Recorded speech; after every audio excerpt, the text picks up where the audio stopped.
অজ্ঞানতিমিরেন্দ্রস্য জ্ঞানাঞ্জনশলাকয়া চক্ষুরং মিলিतं येन তস্मै শ্রীগুরবে নমঃ। নমো বিষ্ণুপদায় কৃষ্ণপৃষ্ঠায় ভূতলে শ্রীমতে ভক্তিচারু স্বামিনীতে নামিনে স্নিগ্ধচেতসুপনীত বাগ্মিনাঞ্চ সপ্রতম প্রপাদ গতপ্রাণ নমি ভক্তি চারুপদম। নমো বিষ্ণুপদায় কৃষ্ণপৃষ্ঠায় ভূতলে শ্রীমতে ভক্তিপ্রসাদ বিষ্ণুপদায় তে নমঃ।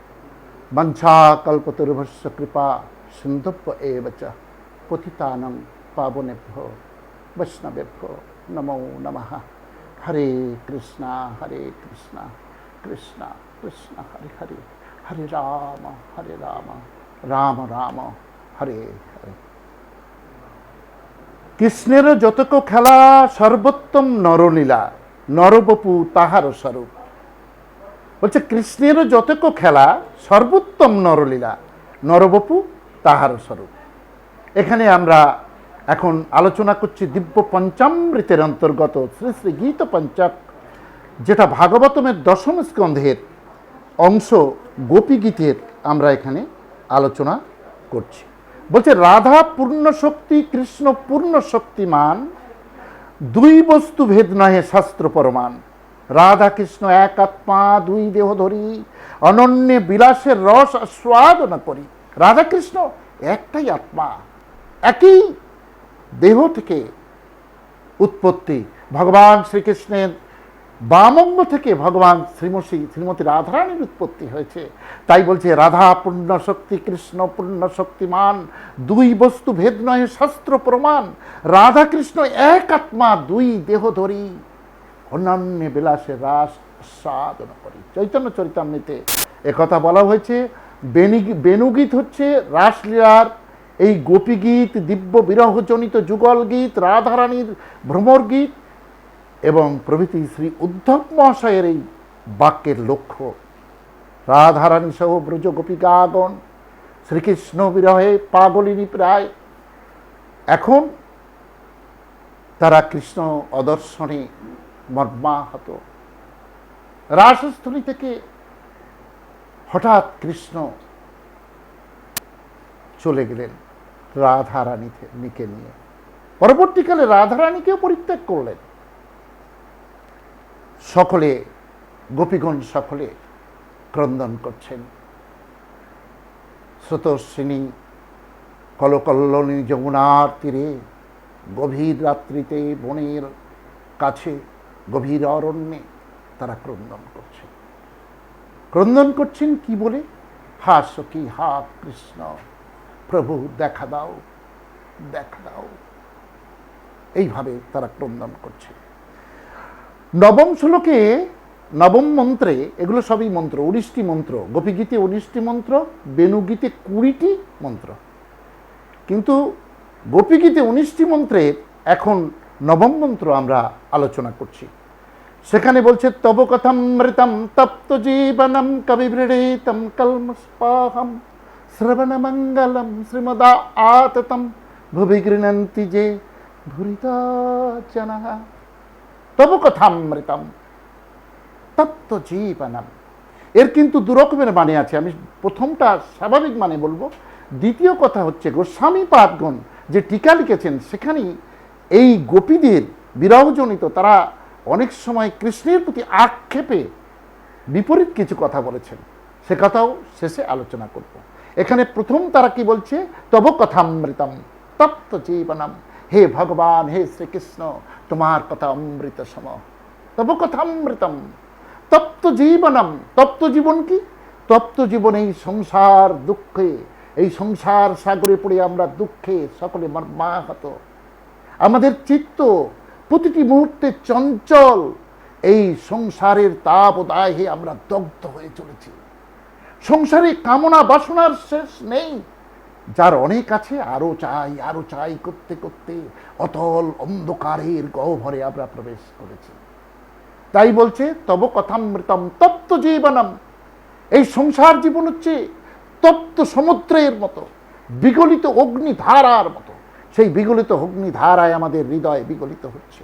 সমস্ত তাপ দাহে আমরা দগ্ধ এই সংসার জীবনে। তাই তপ্ত জীবনম কবি বিড়িতম, কবিরা প্রশংসা করেছেন। কবিরা কিভাবে প্রশংসা করেছেন? রবীন্দ্রনাথ ঠাকুর বিশ্বকবি, তিনি বিশ্বকবির মর্যাদা লাভ করেছেন, ভারতবর্ষের প্রতিনিধিত্ব করেছেন।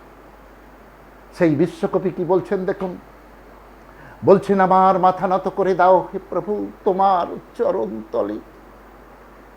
হে প্রভু, তোমার চরণে আমার মস্তক অবনত হোক, আমার মাথা নত করে দাও হে প্রভু তোমার চরণ তলে। একথা বলছেন ভগবান স্বয়ং রবীন্দ্রনাথ ঠাকুর। নজরুল কি বলছেন? নজরুল কবি নজরুল বলছেন যে ওরে নীল যমুনার জল, কৃষ্ণ কথা বল। সেও কৃষ্ণের খোঁজ করছে, সেই পরম জাদুকর, সেই বিশ্বস্রষ্টা। আবার এদিকে পশ্চিমের দেশে কবি মিল্টন কি বলছেন? তিনি বলছেন O supreme power universal, O supreme power, you are the supreme power of the universe. এই বিশ্ব চরাচরে তুমি সর্বশক্তিমান। তিনি কিন্তু পশ্চিমের দেশের একজন মানুষ।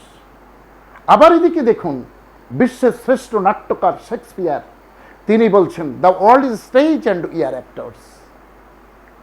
দ্য ওয়ার্ল্ড ইজ স্টেজ, এই পৃথিবীটা একটা রঙ্গমঞ্চ, আর উই আর অ্যাক্টর্স, আমরা অভিনেতা। কিভাবে অভিনয় করছি? এই সংসারে আমরা কেউ বাবার অভিনয় করছি, পিতার অভিনয় করছি, কেউ মায়ের অভিনয় করছি, কেউ পুত্রের অভিনয় করছি, কেউ কন্যার অভিনয় করছি। কিন্তু জাতস্য হি ধ্রুব মৃত্যু, মৃত্যু ধ্রুবং জন্ম মৃতস্য চ তস্মাৎ পরিহার্য অর্থে নূতম সচিতম মহর্ষি। শ্রীমদ্ভাগবত গীতাতে ভগবান শ্রীকৃষ্ণ বলছেন জাতস্য হি ধ্রুব মৃত্যু, যার জন্ম হয়েছে তার মৃত্যু হবেই। এই রঙ্গমঞ্চে আমরা যা খেলা করি না কেন, এই রঙ্গমঞ্চের খেলা একদিন শেষ হবে। এই দেহ পরিত্যাগ করে আমাদের এই পৃথিবী থেকে চলে যেতে হবে। বসাংসি জীর্ণানি যত বিহায় নবানি গৃহন্তি নরপহরিণী তথা শরীরানি বিহায় জীর্ণান্ন অন্যান্য সঞ্জাতি নমানি। বস্ত্র ছিঁড়ে গেলে যেমন পরিত্যাগ করে নতুন বস্ত্র পরিধান করতে হয়, তেমনি বাল্য, কৈশোর, যৌবন, প্রৌঢ়, বৃদ্ধ হওয়ার পর এই জরাজীর্ণ দেহ পরিত্যাগ করে আমাদের সবাইকে একদিন চলে যেতে হবে। এই দেহের মধ্যে যে সূক্ষ্ম আত্মা, সেই হচ্ছে আমাদের পরিচয়। এই দেহ আমাদের পরিচয় নয়। দেহ নশ্বর, দেহ একদিন থাকবে না, কিন্তু আত্মা অবিনশ্বর, অনন্ত, সনাতন। এখানে বলছে তব কথামৃতম তপ্ত জীবনম কবিভৃডিতম কলমস্পাহম।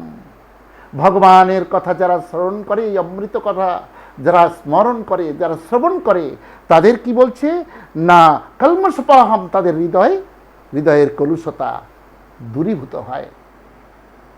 শ্রবণমঙ্গলম, এই ভগবানের অমৃত কথা শ্রবণ করে তাদের মঙ্গল হয়। শ্রবণমঙ্গলম। শ্রীমদ আততম ভুবিগৃহন্তি যে হরিদা জানা। ভুবিগৃহন্তি, এই সমাজের শ্রেষ্ঠ ব্যক্তিকে, এই সমাজের শ্রেষ্ঠ ব্যক্তি হচ্ছেন ভুবিগৃহন্তি, মানে শ্রেষ্ঠ ব্যক্তিকে। অনেক পলিটিক্যাল লিডার আছে, অনেকে বলবেন, কিছু মনে করবেন না, তারা কিন্তু মনে করছেন আমরাই বোধহয় শ্রেষ্ঠ। না, এই সমাজের শ্রেষ্ঠ ভুবিগৃহন্তি যে ভুরিদা জানা। ভুরিদা জানা মানে শ্রেষ্ঠ ব্যক্তি। আর ভুবিগৃহন্তি মানে যারা ভগবানের কথা সাধারণ মানুষের কাছে প্রকাশ করে। গোপীগণ কিন্তু বারবার এইভাবে প্রশংসা করছেন ভগবানের কাছে, হে ভগবান তুমি দেখা দাও। ভগবান দেখা দিচ্ছেন না। অবশেষে তারা বিরক্ত হয়ে তারা এবার উল্টো কথা বলা শুরু করেছেন। তব কথামৃতম, তোমার কথা মৃত। তব কথামৃতম তপ্ত জীবনম, আমরা আগুনে সেকছিলাম, এখনো আমরা মরেই আছি, আমাদের আর বাঁচার উপায় নেই। তব কথামৃতম তপ্ত জীবনম কবি বিড়িতম। কবিরা তো প্রশংসা করবেই, কারণ কবিরা এইসব বড় বড় বই ছাপিয়ে অনেক টাকা পয়সা পায়, সেই জন্যই তো প্রশংসা করেছে। কবি বিড়িতম কলমস্পাহম, তুমি বলছো মনের কলুষ দূরীভূত কচু হয়। আমরা ভগবানের কথা, আজকে তোমার কথা স্মরণ করে করে আজকে আমাদের মনের অবস্থায় এই, আজ আমরা শেষ হতে চলেছি। কলমস্পাহম শ্রবণমঙ্গলম, তুমি বলছো তোমার অমৃত কথা শুনলে মঙ্গল হয়, অমঙ্গল হয়। শ্রবণ অমঙ্গলম। গোপীরা উল্টো কথা বলছে তুমি তো দেখা দিচ্ছ না, তুমি যত নষ্টের গোড়া, তুমি হচ্ছে কপট, তুমি মিজমিজ করে হাসো আর সবাইকে তুচ্ছ তাচ্ছিল্য করো। আমরা এত কষ্ট পাচ্ছি, আমাদের দিকে তোমার ভ্রুক্ষেপ নেই। শ্রবণমঙ্গলম, তোমার কথা শ্রবণ অমঙ্গলম, তোমার কথা শুনলে আমাদের অমঙ্গলেই অমঙ্গল হয়েছে, কি দশা হয়েছে দেখো আমাদের এখন। শ্রবণমঙ্গলম শ্রীমদা আততম ভুবি গৃহন্তি যে ভুরিদা জানা। হ্যাঁ, কে তোমার কথা প্রচার করলে তারা সমাজের শ্রেষ্ঠ ব্যক্তি? মোটেই নয়। তোমার কথা নিয়ে যারা থাকবে তাদের দুঃখের শেষ নেই। তাই তুমি আর কথা বলো না। কৃষ্ণ অন্তরাল থেকে বলছেন যে শোনো শোনো, এত প্রশংসার কিছু নেই, তোমরা কি চাও ঠিকঠাক বলো। তখন গোপীরা, রাধারানী সহ গোপীরা বলছেন যে আমাদের এর পরের শ্লোকে তিনি কিছু চাইবেন, পরের মন্ত্রে কিছু চাইবেন, সে কথা আশ্বাস দিচ্ছেন। তো এরকম একটা পরিস্থিতি, গোপীদের হৃদয়ের গভীরে যে আকুতি, তার কোনো মূল্য নেই কৃষ্ণের কাছে। বলছে তোমরা সাধারণ একটা গোপী, তোমরা কি করে অধর সুধা চাও, তোমরা কি করে আমার করযুগল চাও, তোমরা কি করে আমার পদযুগল চাও। না না, অপূর্ব সুন্দর চারুদর্শয় অপূর্ব সুন্দর মুখমণ্ডলটা দেখাও, তাও দেখাতে রাজি নয়। তাই গোপীরা বলছেন তুমি কপট। হরে কৃষ্ণ কৃষ্ণ কৃষ্ণ কৃষ্ণ হরে হরে, হরে রাম রাম রাম হরে।